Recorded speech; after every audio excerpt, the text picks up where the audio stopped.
Toi, tu shootes RAW ou JPEG? Dis-moi là dans les commentaires. Salut! J'espère que tu vas bien. Aujourd'hui, je vais te parler d'un sujet dont beaucoup de photographes parlent. On en parle beaucoup en photographie. On en entend souvent parler, puis tu as sûrement deviné de par le titre du vidéo et ma petite intro.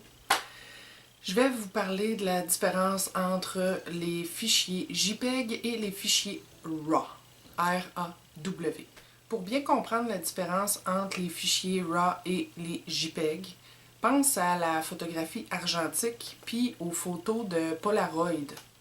En argentique, tu prends une photo, elle est enregistrée sur le négatif, sur le film, puis tu dois la développer pour parvenir à avoir ta photo en tant que telle.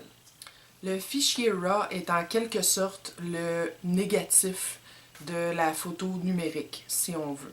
Il faut le développer.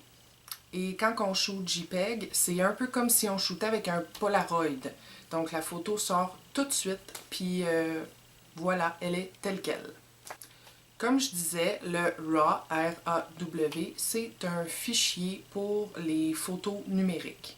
En fait, c'est pas comme un format standard, dans le sens où tu vas pas voir comme un fichier, là, ton numéro de fichier, puis ça sera pas écrit .raw. Dans le fond, le RAW, c'est plutôt la façon de désigner un type de fichier. Ces fichiers-là sont créés par des appareils numériques et ils n'ont subi aucune transformation, aucune compression dans le but de limiter la perte d'information du fichier, dans le fond. Le fichier RAW, on va le voir en .nef, par exemple, pour Nikon, ou en .crw pour Canon. Puis il y en a d'autres aussi pour tous les autres types, là, comme Sony ou etc., etc. RAW, R-A-W, c'est un mot qui vient de l'anglais et qui veut dire brut. Donc, tu as, quand tu shootes en RAW, le fichier brut qui a été pris, enregistré dans le fond tel quel par ta caméra et tu dois le développer. Quand tu veux mettre tes photos sur l'ordinateur, les fichiers RAW ne peuvent pas être lus automatiquement par ta visionneuse de photos standard. Ça te prend un logiciel qui est spécialement conçu pour ça, qui va être capable de lire les fichiers RAW. Par exemple, dans Photoshop, on a Camera RAW qui sert à ça. Petite info intéressante, JPEG, qu'est-ce que ça veut dire JPEG? C'est Joint Photographic Expert Group. Dans le fond, c'est un comité d'une trentaine d'experts internationaux, puis c'est eux qui vont décider ensemble des normes de la compression d'images, tout simplement. Donc, comme le nom le dit, dans le fond, un JPEG, c'est un fichier qui a été compressé directement à l'intérieur de ta caméra, dans le but de le rendre moins volumineux, moins lourd, puis ça fait aussi qu'il perd de l'information. Par contre, le JPEG, lui, il peut être lu automatiquement sur ton ordinateur avec ta visionneuse de photos standard. Dans le fond, c'est un peu comme le Polaroid qui t'imprime automatiquement ta photo en quelques secondes. Tu l'as dans tes mains, visible et voilà. Rendu là, j'espère que tu me suis toujours, que je t'ai pas trop mélangé. On comprend dans le fond que le fichier RAW, il est non compressé. Donc, il est brut, il est cru, il a conservé toutes ses informations d'origine. Donc, la couleur, la taille, etc. Puis le JPEG, quant à lui, ben, il est compressé, il est cuit, fraîchement sorti du four, puis ces informations d'origine ont été modifiées, donc la couleur, encore une fois, la taille, etc. Dans le fond, si tu prends des photos juste de temps en temps pour le fun, pour toi-même, tu peux très bien shooter en JPEG, puis tu vas être bien content des photos que tu as en souvenir pour tes petits albums personnels, il n'y a pas de problème. Par contre, si tu décides de faire de la photo plus sérieusement, peut-être en faire une carrière, bref, je te conseille fortement de shooter en RAW pour toute la liberté que ça va t'apporter. Si tu veux retoucher tes photos dans un logiciel comme Photoshop par exemple, le fichier RAW va être beaucoup plus performant. Le JPEG, lui, va te restreindre énormément. Tu vas te rendre compte assez vite des limites du JPEG. Dans le fond, comme je disais, on peut comparer le fichier RAW a un négatif que l'on doit développer, puis un JPEG, c'est comme une photo de Polaroid qui sort comme ça, et voilà, tu l'as directement dans tes mains, mais tu peux pas rien faire avec ben de changement ou quoi que ce soit.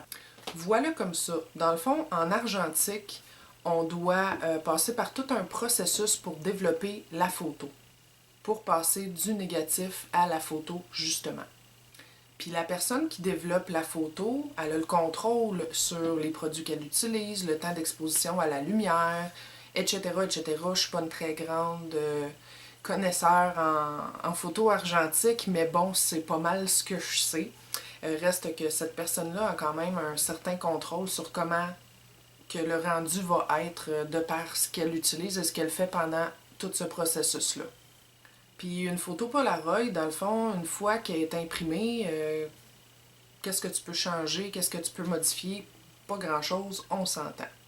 Une autre analogie aussi, quand tu prépares un gâteau, par exemple, tu prépares ta recette, tu ajoutes les ingrédients et tout, puis là, tu goûtes un petit peu avant de le faire cuire, ton gâteau, puis tu te rends compte qu'il manque un petit peu de sucre ou tu dois rajouter un œuf, whatever.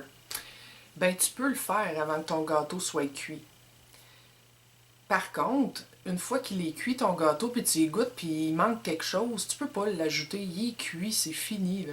Tu peux pas rien changer.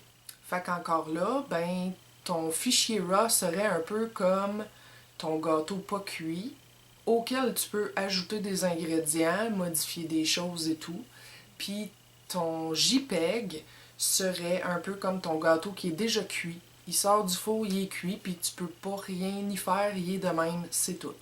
Moi, personnellement, je shoot en RAW parce que de toute façon, avec le style de photo que je fais puis toutes les manipulations dans Photoshop que j'ai besoin de faire, ajouter des choses, changer des couleurs, j'y arriverai pas du tout avec un fichier JPEG, ça c'est sûr et certain. Donc, je shoot toujours en RAW. Fait que j'ai essayé de t'expliquer du mieux que je peux la différence entre le RAW et le JPEG. J'espère que ça t'aura aidé un peu à faire la lumière un peu là-dessus si tu te posais des questions. Et évidemment, rendu là, le choix t'appartient si tu veux shooter en RAW ou en JPEG. J'espère que tu auras apprécié mon vidéo d'aujourd'hui. Si c'est le cas, tu peux me laisser un petit pouce en l'air, ça me fait toujours plaisir. Laisse-moi un commentaire en bas et je réponds à tout le monde, puis ça me fait toujours plaisir. Puis abonne-toi si ce n'est pas déjà fait. Je fais des vidéos à propos de la photographie en général à chaque semaine. Donc voilà. Sur ce, jusqu'à la prochaine fois, porte-toi bien et n'oublie pas, fais ce que tu aimes. Ciao!